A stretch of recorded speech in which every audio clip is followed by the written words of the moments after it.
Welcome back to Anime Death Spiral, the only anime podcast that your mother told you to watch out for. Why don't you come take a ride in our Cadillac and we'll go down to the soda shop that's called Anime. What do you say, baby? Come on. What? That's so creepy. I'm doing a thing. I'm doing like a little bit. Doing like a weird throwback bit. Is this because of Fallout? Are you doing like a Fallout thing? You know it, man. Daddy-o. I'm all on that Fallout train, brother. It's weird to think about Stephen King so much and then also remember that the reboot of the entire Fallout franchise is completely contingent on a group of evil greasers. That's weird, right? Evil greasers are by far, I think, one of my favorite media entities to have ever existed. You love evil greasers. I think at this point. I just love the idea. The whole concept is like, perfect for me. That entire subculture was corrupted by some kind of ontological evil and now exists as a purely malignant force in the world. Yeah. Yeah. I do kind of feel that way about rockabilly, I gotta be honest. Well, okay, but that's the thing. It's not like that in Japan because they have a whole like rockabilly, greaser, motorcycle subculture that's explicitly like flamboyant and fun and weird and not about stabbing the chubby kid in your 8th grade class. I would say yes, they can have fun with it, I think, because it is completely unmoored from like class and race relations, in the place that it was born. When I go down to the pool hall, I always get a little bit of a creeping feeling on the back of my neck, The hairs stand up just a little bit. But hey, that could be just me. Maybe that's just you. And who I am. I couldn't have cared less about rockabilly, but for some reason... What's the goth version? Psychobilly? Is that what they call it? No, that's Psycho Bunny. That's a brand of underwear. Different thing. Different thing. No, like goth rockabilly. Like that I'm very into aesthetically. Gothabilly. Yeah. Yes, I know you are. You're like necromantics, stuff like that. Sure. I think that's fun. Yeah, and I like the Weird West, where cowboys cast magical spells. And zombie people glow in the dark. Yes. Yeah, is that the kind of Weird West that you're into? Yeah, and the Wendigo. Am I right? Am I right, people? Well, let's not be appropriative. Come on. Jonah Hex. Am I right? Right? Remember? Hey, remember The Lone Ranger with Johnny Depp? That's your favorite movie. I did listen to a lot of The Lone Ranger when I was a kid. If you were into Rangers before Power Rangers, you were getting walkers left and right. I was very into Power Rangers. Does that count? They count as Rangers, right? It's in the name. No, Power Rangers are always coming in teams of 5, and a Texas Ranger is a Lone Ranger. I mean, he's lone for a reason. I mean, he has the strength of 5 men. All the Power Rangers put together? Yeah. Or Walker Texas Ranger? Walker Texas Ranger is equivalent to 5 Power Rangers. This is approaching a Chuck Norris joke, so I'm going to have to pull the ripcord. Hey, did you watch any anime? I did watch some anime. I watched some anime with a big old crow dude in it. Hey, me too. Yeah. What a crazy coincidence. What a weird coincidence that there's 2 anime about crow dudes out right now, and that we each watch one. We didn't watch the same one. We watched both crow shows, and like ships in the night, we passed each other. On that fateful evening. I watched Tonari no Yokai-san. Which one was the one that you watched called? Yatagarasu. Something about the raven does not choose its master. Okay, all right. I'm not sure what the English translation of Tonari no Yokai-san is. Probably something about yokai. Yeah, some about yokai. I'm going to start with that one because I think that it was fine. It's cute. It's like not as weird as I want it to be. It's very much a kind of slice of life, kind of chill vibe thing going on. Why don't you describe it? Yeah. Give me the pitch here. So they lay out the entire premise in Star Wars style exposition right at the beginning. And wait, what? Really? Oh yeah, no. They just give you an opening scroll? They just give you an opening scroll. It's not over a starry sky. They at least give you like some semi traditional kind of painting of what the yokai look like before we transition. But we do get a scroll. Yeah, no, it's scrolling. We're doing a Star Wars. All right. I'm feeling it. So this town in the scenic Japanese countryside has lived hand in hand with the gods for centuries. And that includes all the weird yokai, Japanese folklore figures. We got, crow dudes. We got two-tailed cats. We got Tengu mask guys with the big noses. Are their noses really that big, or is it just their noses are really that big? They're really that it's big? It's like a big old sausage coming out of his face. Damn, that's gross. What I was very disappointed is that he just has kind of like the generic Japanese old man voice, this character. I really wanted him to have like a wacky Groucho Marx voice to go with the nose. But that was not the case. He's just like an old dude. Everyone's just like people. It's like they don't make a big deal of the fact that they're yokai at all. They're just like your neighbors, which is, I get it. I get the appeal. I thought it was cute. It's nice. Our central character is a little girl, 11, 12-year-old girl. I don't know. Okay. Who lives in this town, who's friends with the crow dude. And she's very sad because her father went missing several years ago, and nobody knows what happened to him. And so still not over it, huh? Well, this is the thing though, is in this town, in this setting, in this world, the afterlife explicitly exists, and ghosts of your dead family members don't go away. They just are there hanging around. You can talk to them. They just don't eat or sleep or like take up any kind of material space. No, they do. They do? Okay, so the custom of leaving like rice balls or food offerings at a shrine for a dead loved one? I am familiar. They just eat that. That's what they eat. They eat that? They eat that. That's fucked up. And what's fucked up is that this setting exists where you can communicate with the dead, and her grandfather the ghost of her dead grandfather is explicitly saying like, hey, your dad would be sad if you thought of him as dead because he's not dead. If he was dead, he would be a ghost here talking to you. So he's probably somewhere worse than being dead. Wow. A secret third place. Yeah. Which they kind of spotlight at the end of the first episode. There is, I can't remember, they called some stupid fantasy sounding name like the Elsewhere or the Nowhere. Ugh. Or something like that. Gross. Yeah. But they say like, yep, it's a space between the spirit world and the human world that nobody knows what happens there. And sometimes you can just fall in a hole and get taken away. Like what Dave Matthews warned us about. Yeah, exactly. Now, that is kind of like the lead into what I'm assuming is going to be the greater plot of the season. This girl trying to find out what happened to her missing dad and blah, blah, blah. I'm uninterested in that.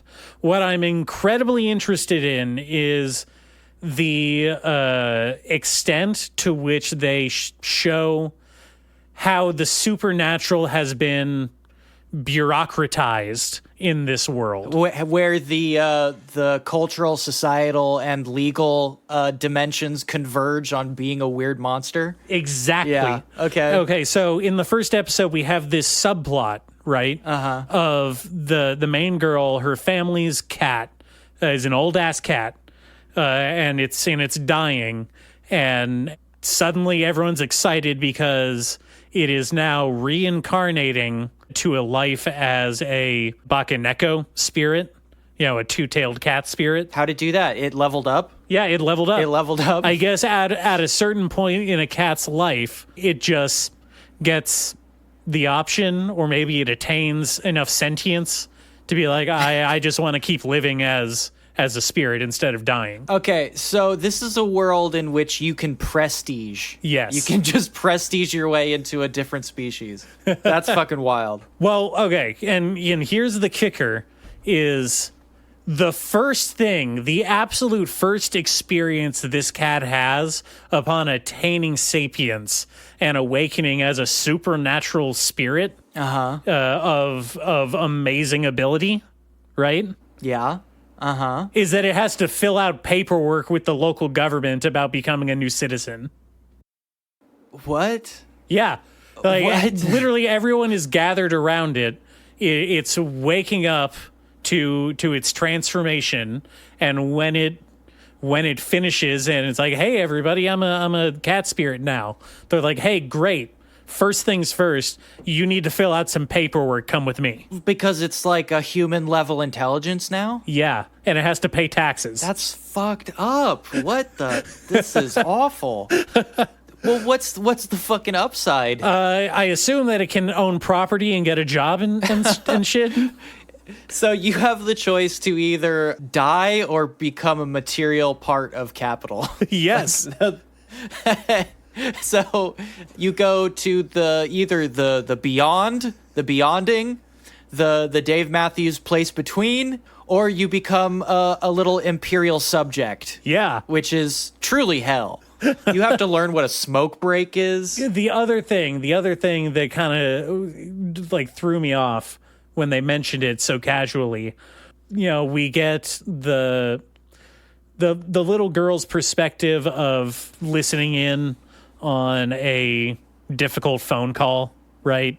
And she's listening in on her mom, I guess, talk to some authority figure about the search efforts for her missing father. Sure. And you can hear them say on the phone, like, well, we've contacted the Department of Weirdos. What was it? Little freaky guys. We've contacted the Department of Spiriting Away or something like that. The Spiriting Away department. Yeah, it's like, yeah, and none of the fairies took your husband. Hey, sorry, but you can't file for in absentia because we believe that boglins were involved.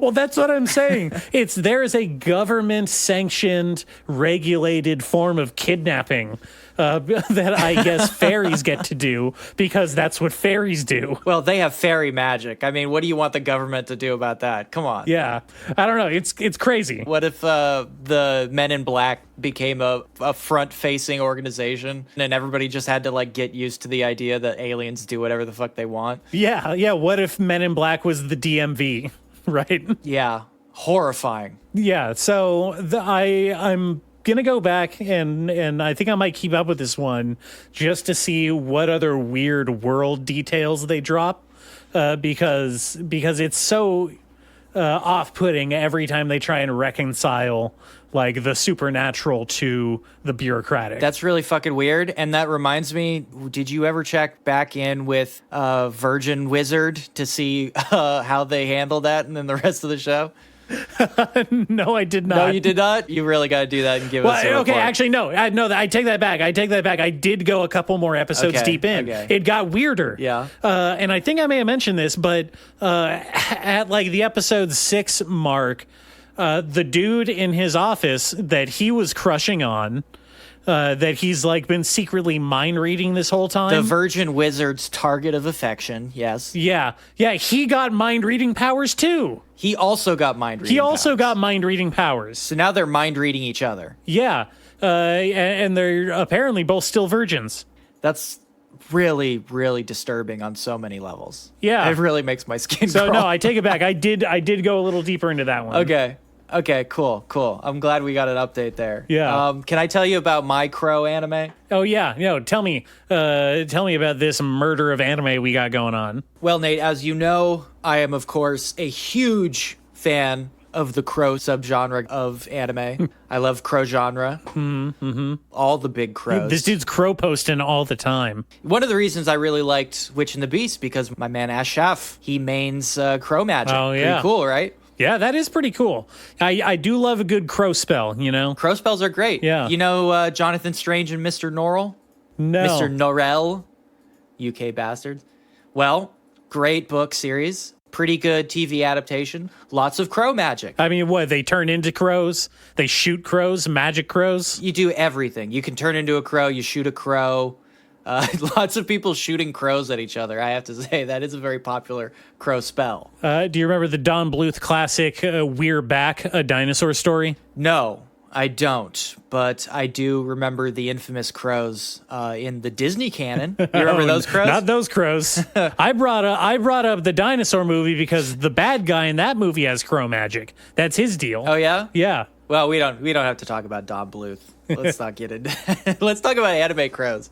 Okay, all right. You watched that one, which actually, that honestly, I have to say, that does sound like way more interesting than I thought it was. I thought it was just a slice of life show about a guy who prestiged into being a crow guy and then just had to like live his daily life. Well, no, that's the thing.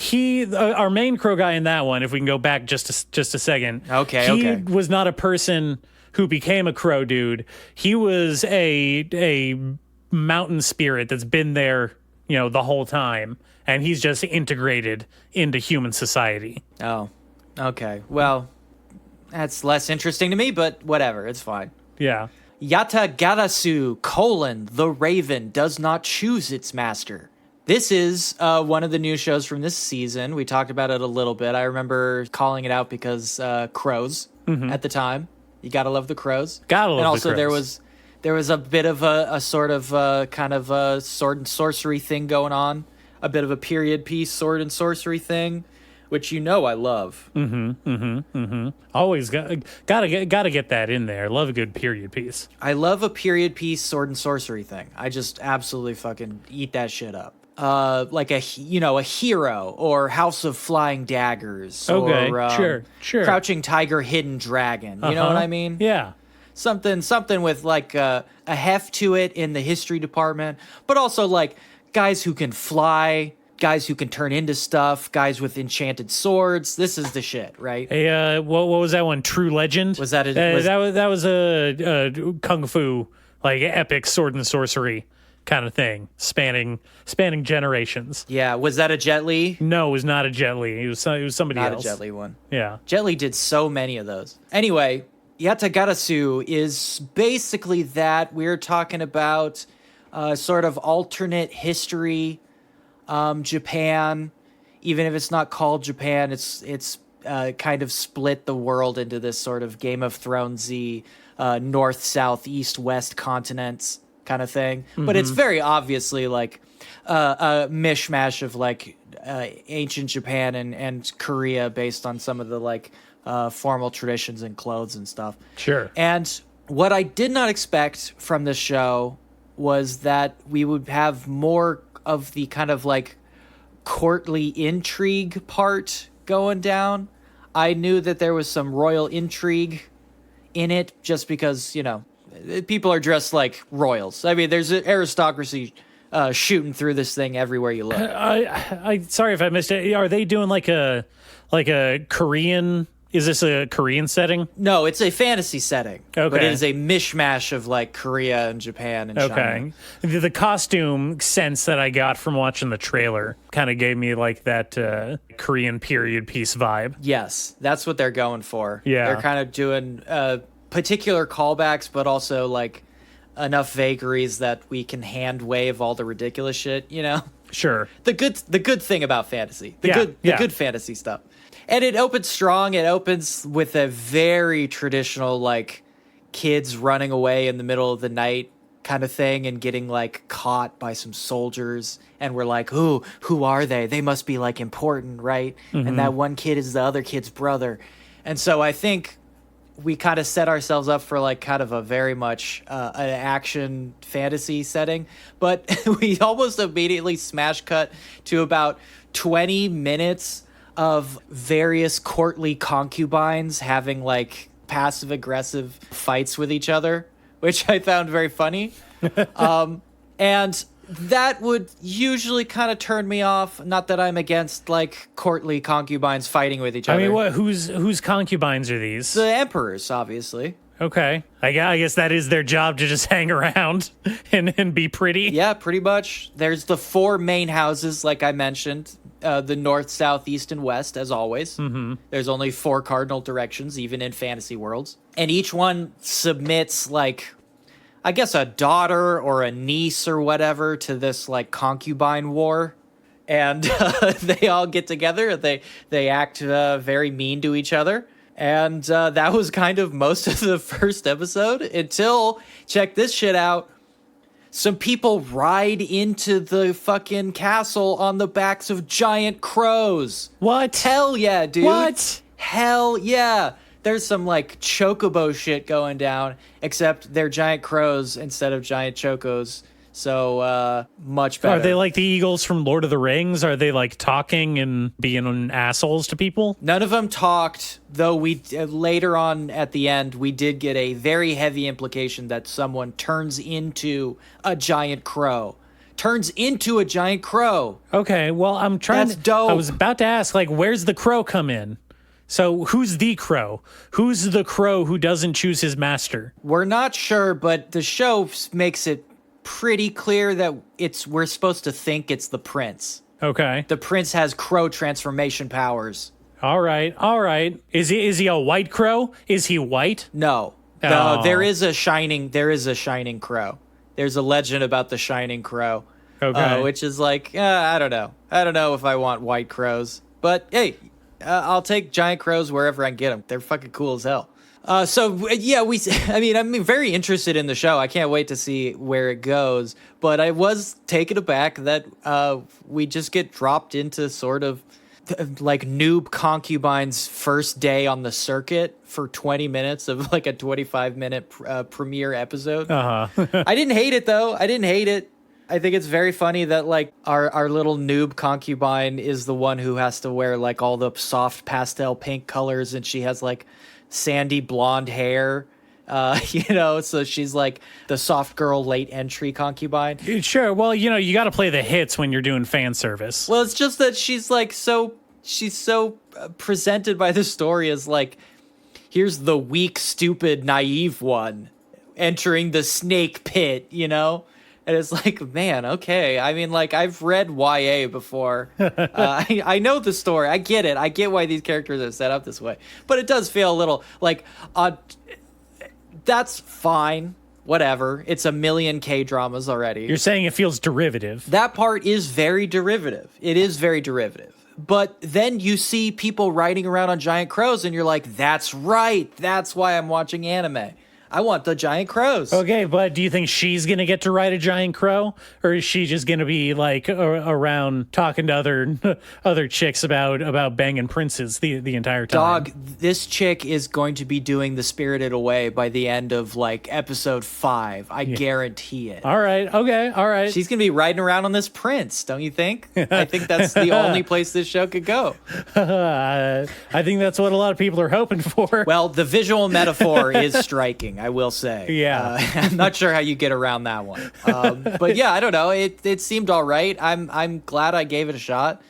Just like your crow show, it's not exactly what I was expecting, but I guess that's the mystery of unwrapping the anime premieres. It is fun seeing which ones are going to be the little sparkles amongst the duds. Usually it's none of them. Usually it's none of them. Truer pretty much words none of them. have never been uttered by a critic. I mean, how many from last season did you watch? I think it was 0. Yeah. I think it was 0 shows. Well, we don't need to bring up my past.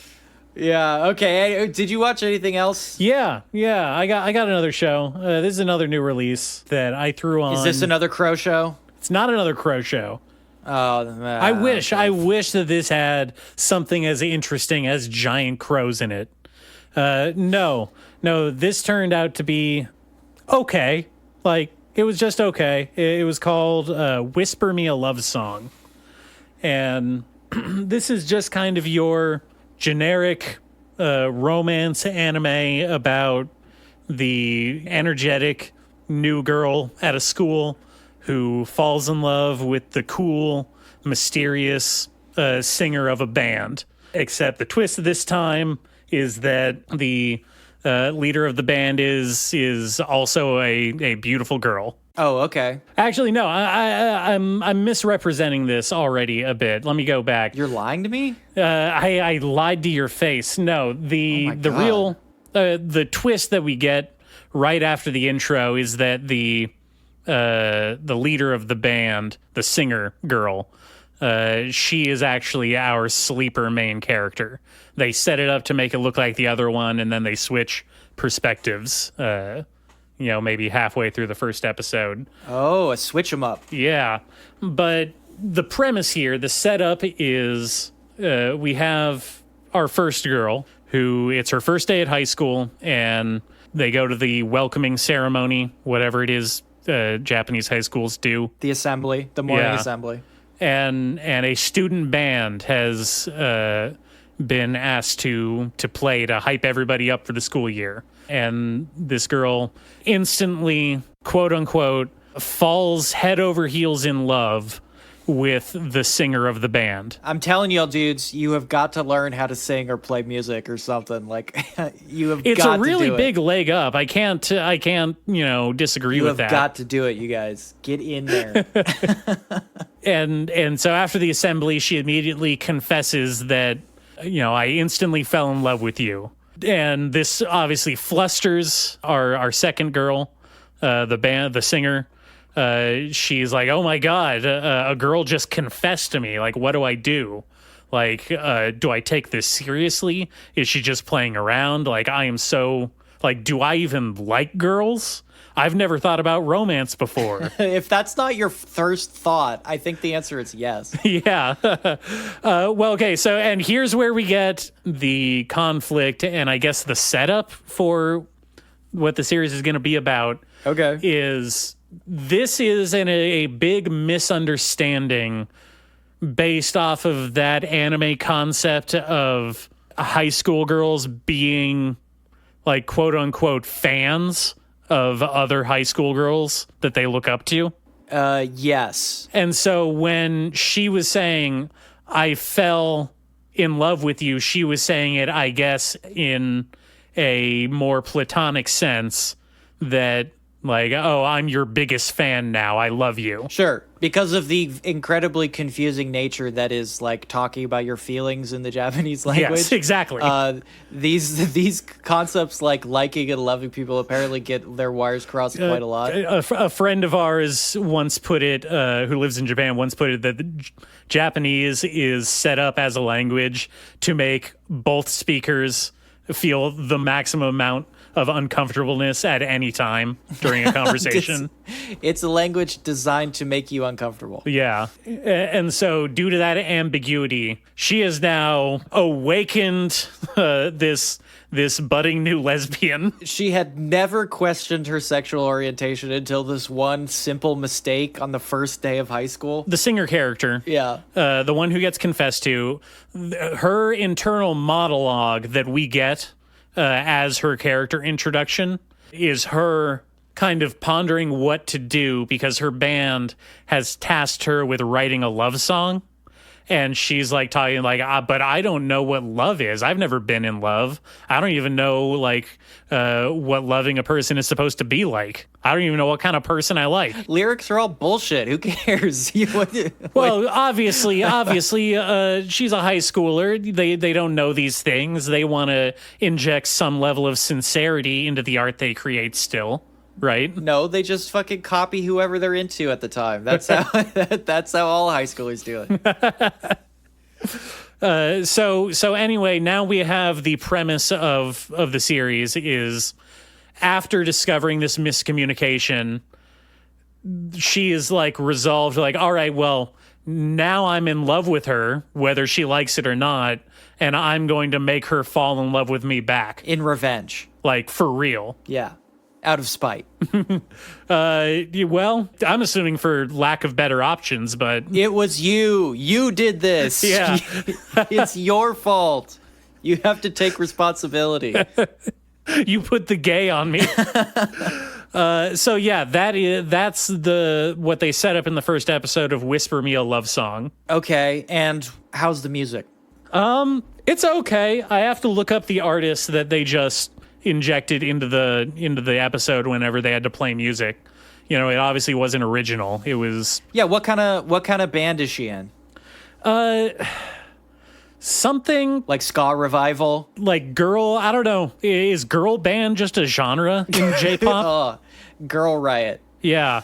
Girl band. It's like generic poppy. I don't think girl band is a subgenre of Japanese music. It's hard to describe. Like Jewel. Do you remember Jewel? Yeah, I remember Jewel. Kind of like Jewel.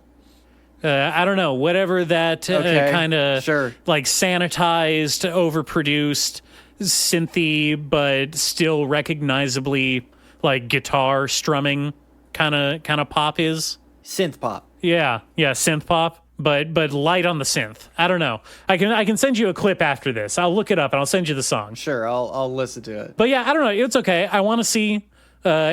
Obviously, this is set up to intrigue you with the question of can she actually get this girl to date her? I'm kind of hoping no, because to imply that the opposite is the desirable outcome, to like browbeat this person into dating you over a misunderstanding that embarrassed you, I find that morally reprehensible. Oh yeah, you object to it on moral grounds. But I just gotta see. I just gotta see where this ends up. For science, for research purposes. For research purposes. Yeah, okay. I gotta watch. Sure. I gotta watch the Japanese schoolgirls for research purposes. Oh yes, absolutely. So, are you gonna watch the rest of the girl band shows from this season, or is this just the one that caught your eye? Well, this isn't really a girl band show. The girl's in the band, though. Oh right? man, thank you for bringing that up. By the way, okay. They drop it early. It's not even a girl band anime. It's just the dating stuff. They even say like, oh, this girl, she's just filling in as our singer for this one show. What? She's not actually associated with a band. She just plays guitar. She's like a guitar girl, She's doing the early career Taylor Swift thing. Wait, but so did Bochi. Yeah, but Bochi can actually shred. This girl does not. This girl can't shred. She can't shred. She doesn't have chops? She's got no chops. She's just playing fucking open face chords all day. Every band needs one guy who kind of only knows how to play open chords. That's a very important part of the band ecosphere. But one last thing before we move on from this. My jaw dropped when they introduced what the band's name was. Like, the band that she's not officially a part of. Right. But they introduce the band, and I kid you not, as the SS Girls. Holy shit. Right? And I have no doubt that this is simply a reference to the Japanese gaming convention of like what's better than an A grade S, and then you got double S and triple S, right? I have to assume it is a reference to that and not the other SS. The other things that it could possibly. Well, how did they spell it in the translation? With two big S's. They were not Thunderbolts, if that helps. No periods? No period marks? No spaces either. It was just SS Girls, one word. Okay. Well, I guess that helps a little bit. The super special girls. Yeah. Definitely yeah. no. Their SS doesn't mean anything else. It could only mean the super special girls. Just keep watching the cute anime girls play music. Don't think about that. When they said it, how did they pronounce it? Did they say esu? Yeah, basically yes. Something like that? Yeah. They actually said it. They say it in the English, the Romanji. So yeah, that's Whisper Me a Love Song. So pretty much what you expect. There's a gender twist, and then also the Nazi girl band thing. Okay. Well, I mean, it's not a gender twist, I guess, other than just on the premise itself. Okay, all right. Well, tell me about the other thing that you watched. You watched Fairy Tail, right? That's been going on for far too long. I would have to watch like 3 seasons and like 2 movies or whatever. So no, I did not watch the Fairy Tail Okay, anime. so then what did you mean when you said that you told me you watched the Fairy Tail anime? What were you talking about? I was obviously talking about the new version of the Grimm's Fairy Tales anime. This one in particular is called the Grimm Variation, because get this, no one's ever tried this before. They're taking like a bit of a skewed look at old fairy tales, kind of giving them sort of a modern spin, you know? Oh, wow. No one's ever thought of that. Very fresh concept. Very fresh. We got some real American McGee's over here. This one has a very strange version of doing that, in that there is a wraparound story that is about the Grimm brothers themselves, who are like...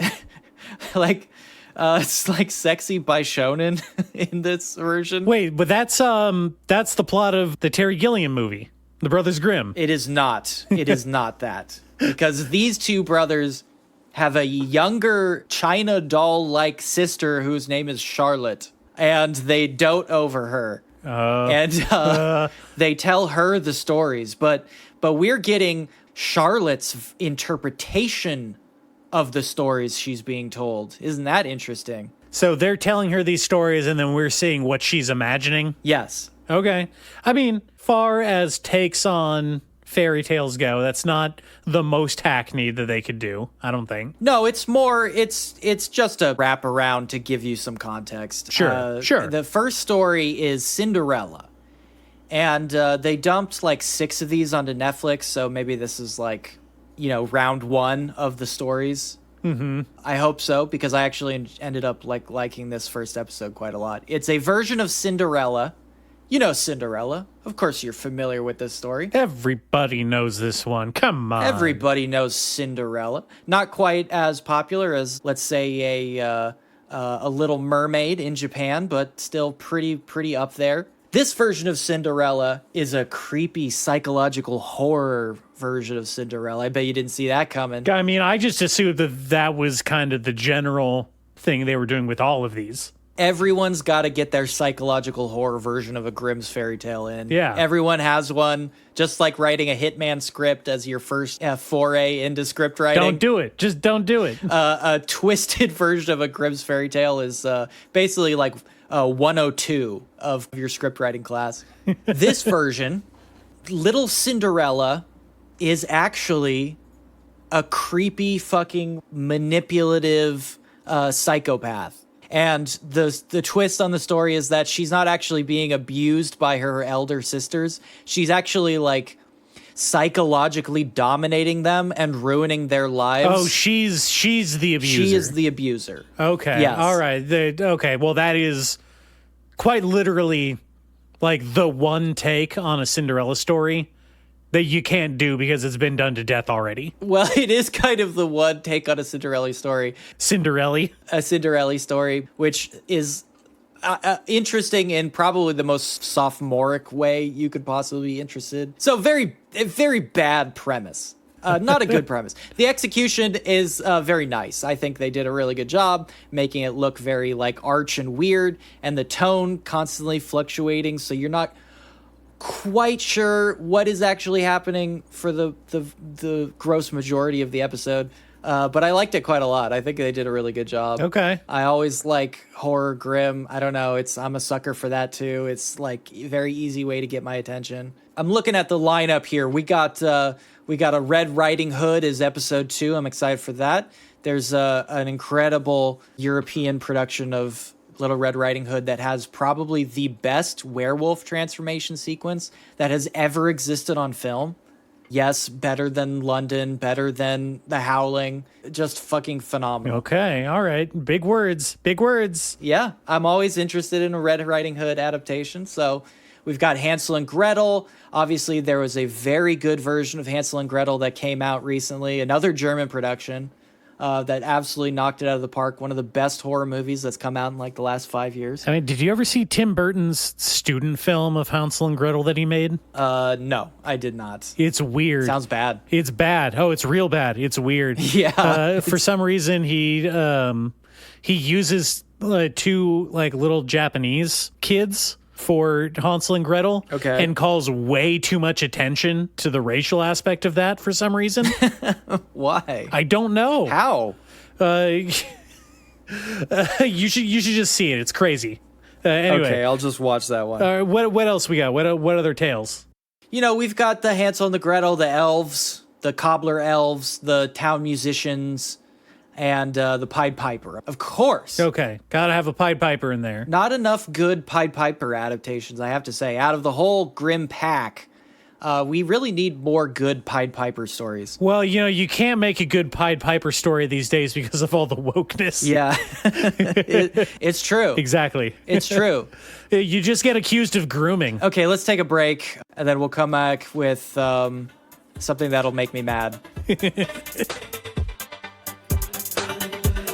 Struggle to find my points with the bass of the treble, sky high. Whether you're stout or you're short or you stand or you fall, and you don't have a chance with them all. From project to playground, cross down the uptown. Open your heart to the beat, there's DJ down. From DJ to DJ, it isn't easy. All right, people. Well, as you know, in a previous episode, I was, of course, as I do, bragging and boasting about how you could remake any anime now and they would never get canceled for problematic content. This is a thing I truly believe. It's definitely 100% true. But I did notice that a sizable portion of the fan base kind of pushed back on that idea. And a certain one of you, I'm not going to name names, sent me an email with the subject header, 10 anime that if they aired now would probably get canceled for supposed problematic content. Oh boy. And since I don't believe that's true, as a community, as a society, as a group, as a pod, an anime watching pod, I kind of wanted to go over it with all of you and have a little bit of a group struggle session to see where we end up with these. I think that could only be of benefit to the people out there, Remy. This is a good clarifying process. Yeah. So I want to kind of get into their list, and Nate and I will discuss it a little bit. Let's see if we agree or not, right? All right. So 10 anime that if they aired now would probably get canceled for supposed problematic content. First of all, I don't like the title. I know that these light novel adaptations, the titles keep getting longer and longer every time, day by day, but you got to pare it back. Let's trim that down. Let's just call it 10 anime you can't make today. The argument being made isn't that they are canceled, is that if somebody watched them now, which obviously no one does, no one watches old anime, they would probably get canceled. According to one of our biggest fans, they say anime pre-Yaiba that everyone loves, that if they were to air right now with no changes, caveat, no changes, would either get shit on and canceled, worst case, or become some obscure niche shit no one watches. It's one of those two. So they're already backpedaling on the claim. But I'm going to hold them to the cancellation part. I mean, it's a classic tactic, backpedal in the first comment. Yeah, in your thesis statement. Yeah. Remember to always downplay what you're trying to argue. Let's see what they got on the list. Let's take a look at the list, Nate. First thing they got on the list, one of our old favorites, Code Gay Ass, Lelouch of the Rebellion. Don't pronounce it like that. I can't say it any other way. I'm sorry. I literally. That's what it says. I think people say Gias as the most commonly used. I don't think people say Gias. I think they say Code Gay Ass, Hang Yaku no Lelouch. I think that's how it's pronounced. Well, I mean, if that is how it's actually pronounced, then no, you can't get that made today. You can't do that. You would get canceled. I guess we immediately agree with you. Yeah. Off to a good start. Off to a good start. They're correct. Now, Code Geass, of course, the original anime about a guy who finds a mask that gives him the power of absolute obedience. What does that mean? Well, it means that people have to be completely obedient to him when he's wearing his mask. So he mind controls them. It does seem to be mind control, yes. Okay, well, and he uses that. And hold on. But he uses the power of mind control to free Japan from British colonialism. Okay, well, I am a fan of any form of anti-British sentiment. That gets me points. Okay, well, let's see what their argument is before we put any definitive points on it. All right. Code Gay Ass, according to Anonymous, people will whine about Fire Force's fan service, degrading their females and ruining the servers. The series. Is it being unfair to read it in a whiny voice like that? Should I try to be more impartial? No, I think you're making them sound probably a lot more imposing and authoritative than they are in real life. Okay, I'll stick with that voice then.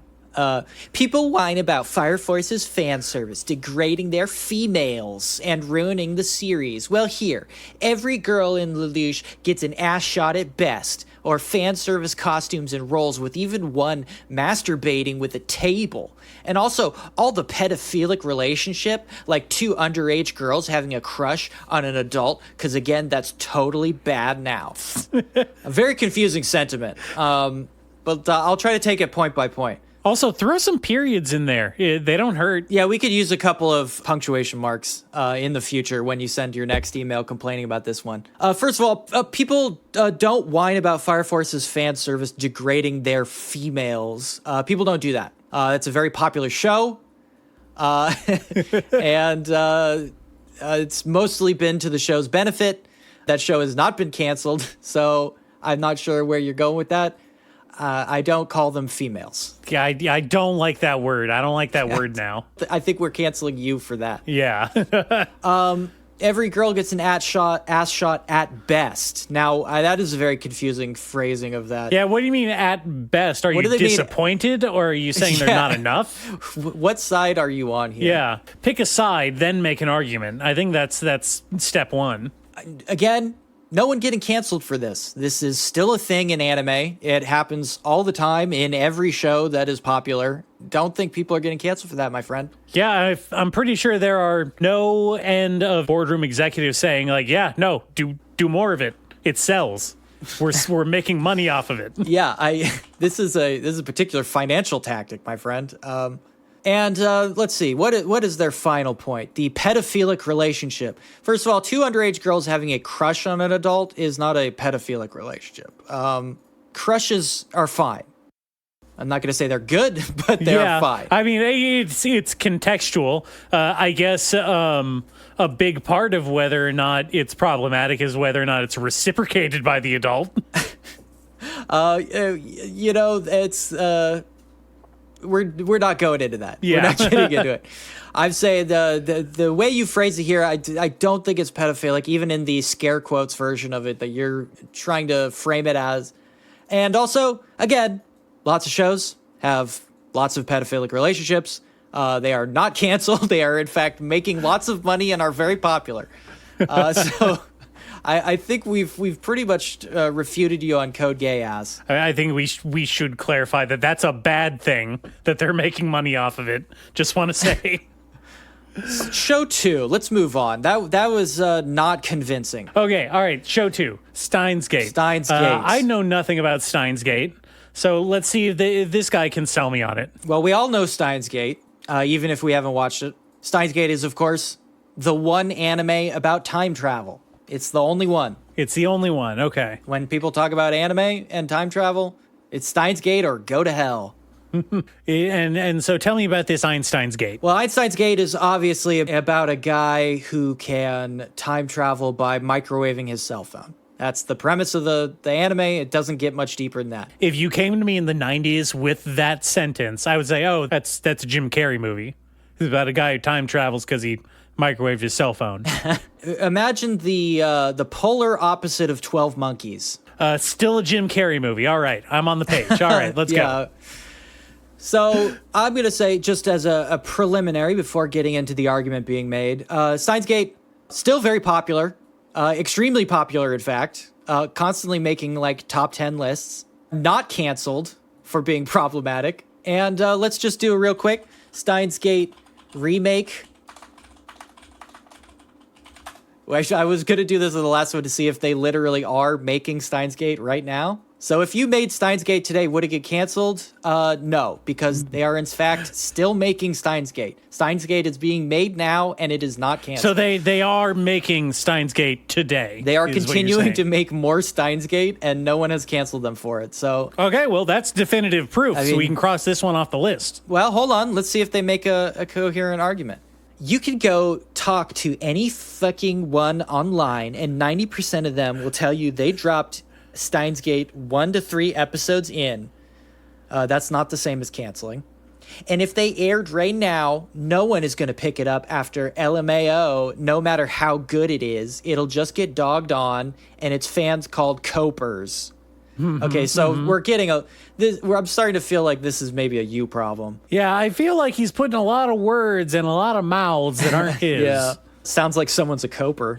Also, since a creator is bad just because one series of theirs is problematic, Steins Gate is also bad because their creators' other work are also super problematic and pro-otakuism and pedophilia. So, ergo, you just learned that word from Ergo Proxy. Steins Gate also is bad and should be canceled because, again, creators don't have varied works.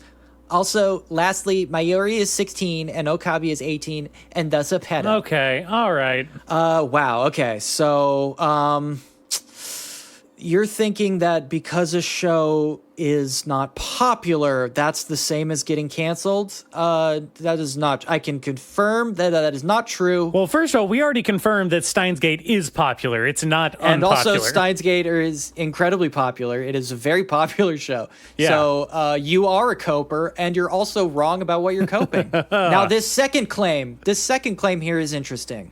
Because one series of theirs is problematic, Steins Gate is also bad because their creators' other work are super problematic and promote pro-otakuism. Now, we do not agree with the promotion of pro-otakuism. We are definitely anti-otakuism. I would say so, yeah. So now I'm on the ropes. I'm like, maybe Steins Gate should be canceled? Well, I mean, if they are, in fact, contributing to Pro-otakuism. to the rise of the otaku, pro-otakuism, as we've called it, then yes, I think it deserves to get canceled with prejudice. I do think it should be canceled with prejudice, obviously in the sort of community hygiene way, if you know what I mean. Listen, I've been to an anime convention where I have undoubtedly seen many Steins Gate cosplayers. I'm assuming, based off of how popular it is. This is true, I think.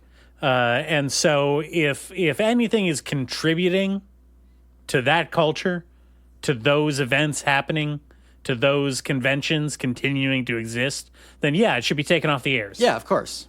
See, where I don't agree with is I don't think that's in the spirit of this person's cancellation argument. I think that's just doing pro-social work. Well, a broken clock is right twice a day. Yeah, exactly. Now, this claim is very interesting to me. Steins Gate is bad because it should also be canceled because, again, creators don't have varied works. Now, that is interesting. That's an interesting sentiment. Should something get canceled because the creator's other work is also canceled? Yes. Yes? Yes. Yeah? Yeah. Yeah. It's all fruit of the poison tree. Yeah, kill it at the root. Well, okay, let me take that back. Unless that creator pays a fine of $2,000. $2,000. Okay, that makes sense. Okay, the third show, Full Metal Alchemist Brotherhood, a show that would certainly get canceled if it was popular today. Have you ever heard of this show, Full Metal Alchemist Brotherhood? I think I've heard of it in the tellings of the old ones. I seem to notice that this show continually dominates best anime ever lists pretty much across the internet. Not seeing quite as much conversation about it getting canceled for problematic content. Well, here's the thing. Full Metal Alchemist Brotherhood is itself already a remake of Full Metal Alchemist, the first series. Yes. So it did at some point get made again today. It did get made again today. And also that first series did get canceled. Yeah. But I think the problematic content was that it was bad. I think that was it depends on how you look at it, but the problematic content with the first series was, of course, ending the series with them getting isekai'd to Nazi Germany. Oh, yes, that was problematic. I take it back. It was canceled for problematic content. So maybe they can't make the original Full Metal Alchemist series today, but they could make Brotherhood again today. Checkmate, Anonymous. You should have put the other one on this list. Let's see what their argument says. Literally has a scene of the immortal character who's a good guy talking to his wife when she was a child. Clearly, it's grooming. Also, okay, first of all, was the immortal character a good guy? I think we could clarify that. Let me think about Full Metal Alchemist Brotherhood. Was the immortal character a good guy? I mean, there were several. I don't know which one you're talking about. I'm trying to think if the immortal character was a good guy. Gee, I don't think so. I think immortality was kind of the main bad thing in the show. I get where you're going, but their dad, the character of their dad in that show, was shown to be, explicitly sympathetic at the end. Was their dad a good guy in Full Metal Alchemist: Brotherhood? Let me think about it.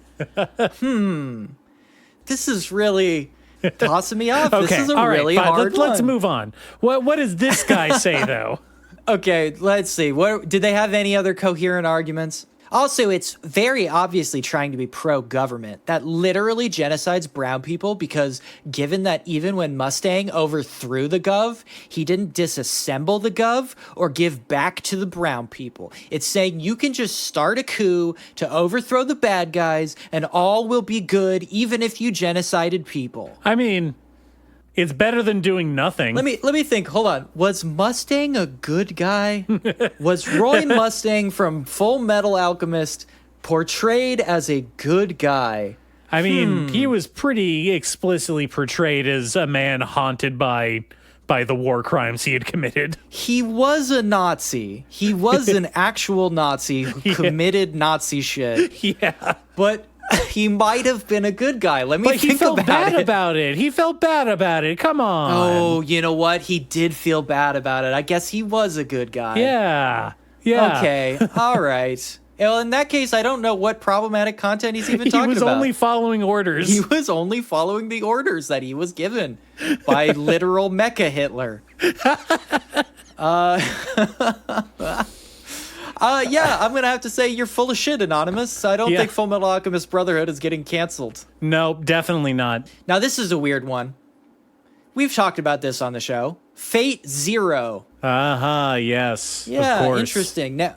Now, this is a head scratcher to me because yes, Fate obviously has a, let's say, CVS receipt long list of problematic content. But I'm interested what Fate Zero has in store for us. Yeah, of all in their the things argument. that you could complain, legitimate things about Fate Zero that you could bring up, can I do this one? You read it. All right. You got to do the voice though. Related and only made because capitalism bad to shill a dead franchise. So clearly means the show is just a waste of time. Is that a real sentence? Do those words make sense next to each other? Let me try it. Let me give it a shot. You do it. Related and only made because capitalism bad to shill a dead franchise. So clearly means the show is just a waste of time. No, it still doesn't make any sense. I'm not sure I grasped it in the telling. Because capitalism bad to shill a dead franchise. We might be able to do a little surgery on that phrase. So capitalism bad, I mean, that's pretty self-evident. Yeah. But maybe capitalism bad to shill a dead franchise. So capitalism's bad because it forces actors underneath capital to shill dead franchises? Is that perhaps? Are they saying that the Fate series was a dead franchise before Zero? Are they saying that capitalism is bad because capitalism forced, I want to say, Square Enix into making more Fate Stay Night products? Is that the claim? I feel like that's got to be as close as we can get to what is being said here. I'm struggling with this one. Not only because of that, the phrasing is all over the place, but also Fate Zero is the best Fate. I mean, I'll take your word for it.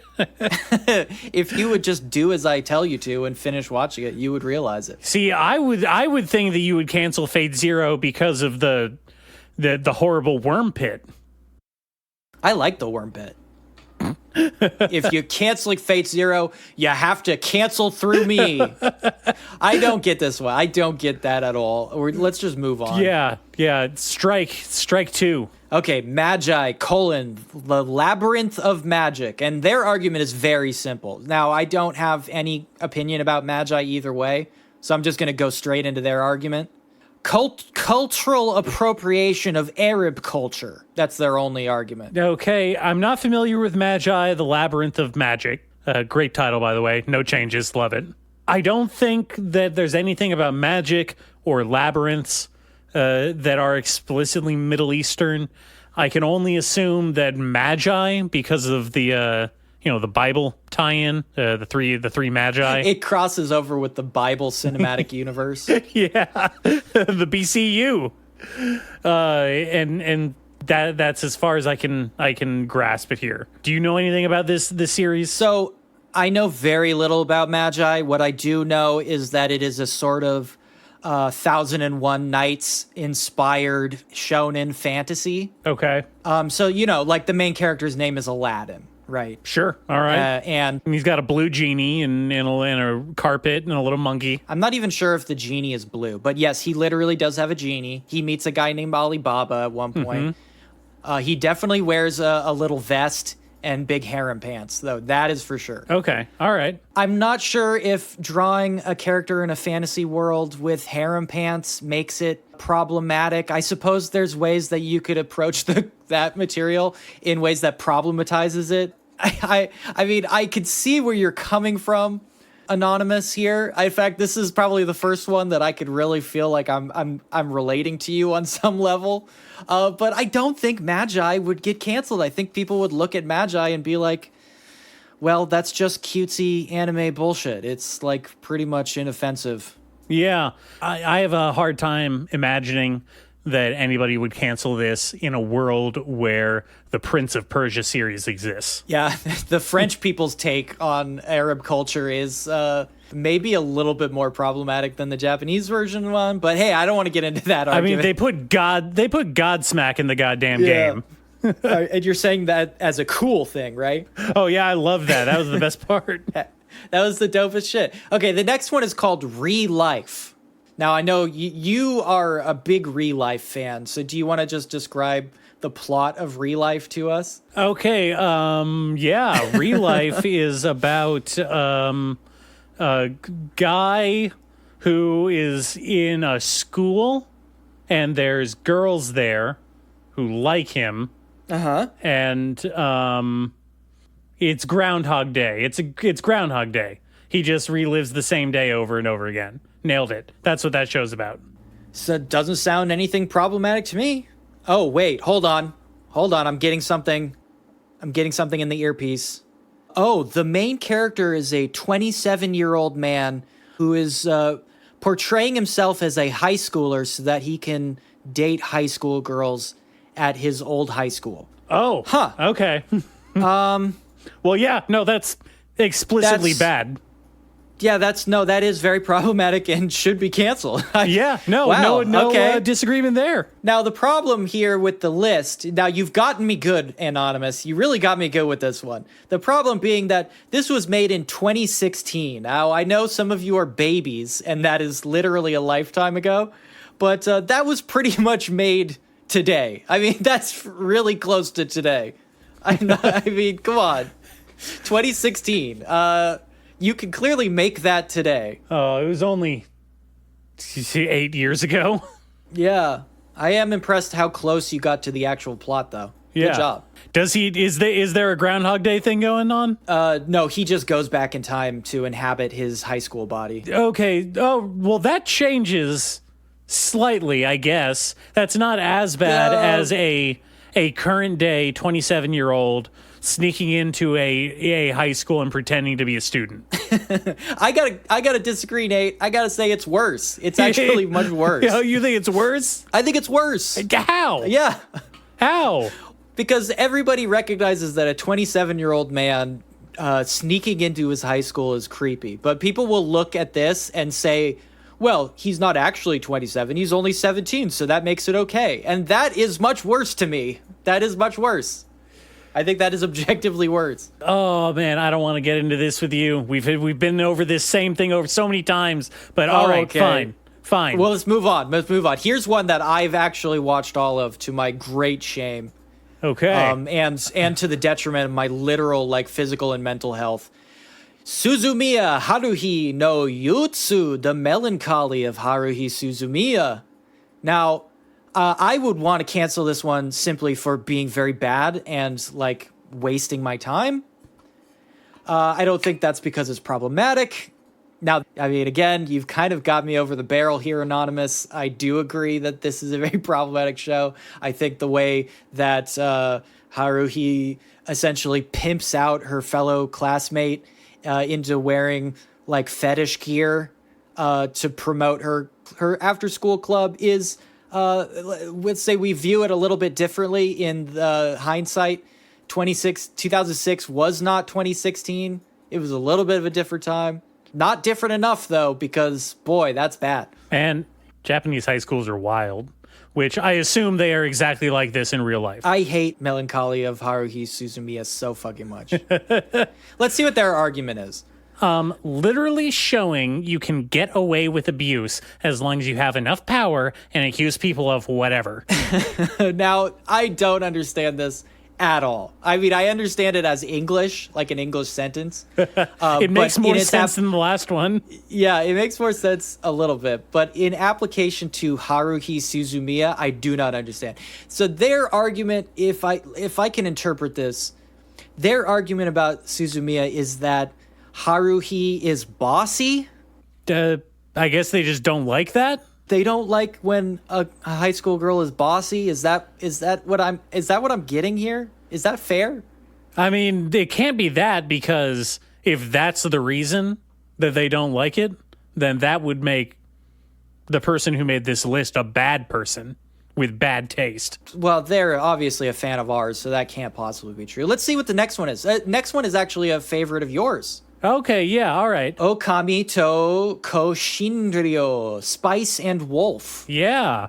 I don't know. They literally just remade this today. So yeah, they literally just remade this. So it is airing right now. I am watching it. It's good. It's fine. Now, you did tell me, though, to be fair to Anonymous, they toned down the child nudity in the new version. They did make it woke, as I said. So they did woke it up a little bit. They did, yeah. They had to tone down the nudity a bit, but that's fine, because like she's not really a teenage girl. Oh gosh, okay. She's a wolf. She's 1,000-year-old wolf. She's a 1,000-year-old wolf, and having sex with wolves is weird and wrong. So let's see what their argument is here. Literally, now wasn't the last one literally? Yeah, the last one was literally. You gotta mix it up, dude. Literally just made to cash in on the isekai train, for real.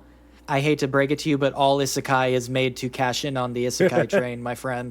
Just as a side note. Also, Spice and Wolf is not an isekai. Soulless fantasy series, also female grooming someone younger than her. I like that he's going with this, because the someone younger than her is a dude explicitly like in his mid-30s. Yeah, a full-on adult human. I like also that they specify that it's a female grooming. Oh. That unique kind of grooming that a female does. You know, you gotta get those shots in there when you can, right? You know, that is kind of my favorite thing about the term grooming, losing all meaning completely, is that now in the popular imagination, a young girl can groom an adult man. That is where we're at with this term. We've gone full Lolita. Oh my God.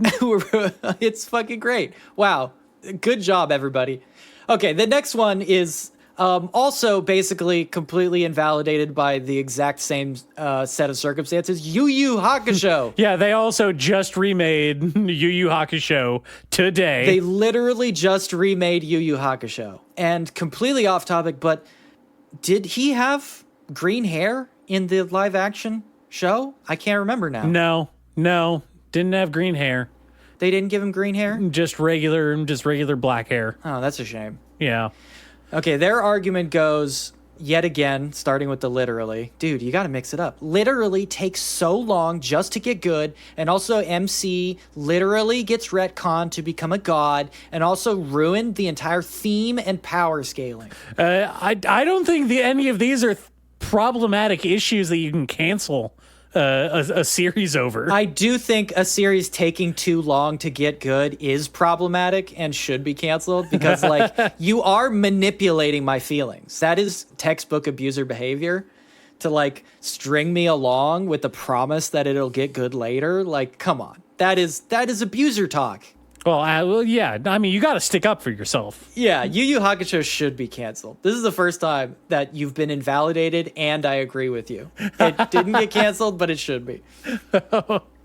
All right, last one on the list is a doozy. Okay. This guy says that you can't make Shinsenkai Evangelion, better known as Neon Genesis Evangelion, today. Oh, that one. Yeah. Ever heard of it? That Evangelion. Yeah. The Hideaki Anno version. The one that he's remade like 3 times. Yeah, the one that is continually being remade ever since its first airing. Yes. Yeah. Absolutely.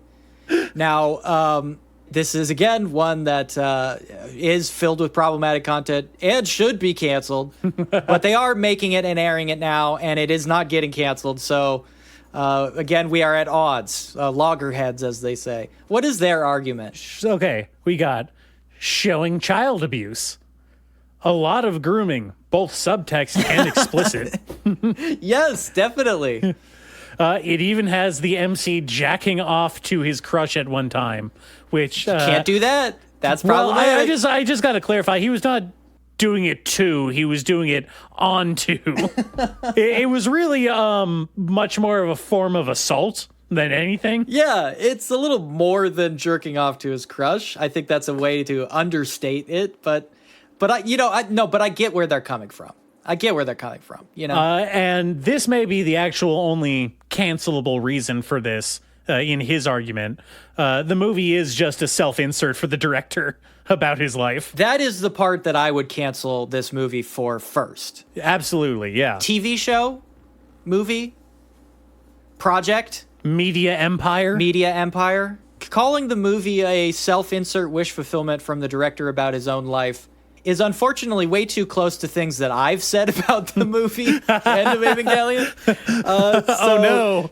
I do have to backtrack this entire conversation and say, yes, Anonymous, you have been correct this entire time. You are on top of it. You are my man. Like, we are in this together, my brother.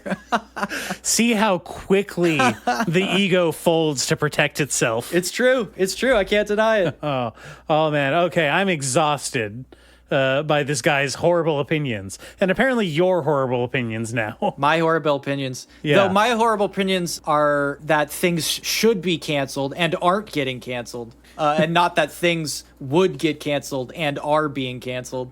So despite our similar philosophical outlooks, Anonymous, we are diametrically opposed on our political objectives. I'm sorry. We're going to have to end this with you lose, the show wins yet again. Try again next week. All right. It feels so good every time. I love to win. All right. God, I love winning. That's it for today, beautiful, tall, and handsome listeners. Wow. Thank you for sticking it out with us once again. We're doing the anime stuff for you. We're doing the anime stuff. Hopefully we do some manga stuff next time. Let's do a manga episode next week. I want to get back to manga. You know, some of my favorite manga recently got canceled. Mama Yu Yu. No. That I just talked about the other day got canceled. It wasn't pulling in the numbers. Wow. Very sad about that. Yeah. So maybe next time we'll talk about canceled manga. I think that would be fun. Yeah. Okay. All right. Write it down. That's it for us. Go like us on the TikTok and YouTube, please. Download the episodes. Become my follower. Yeah. Come into our fold. We'll see you next time. Bye.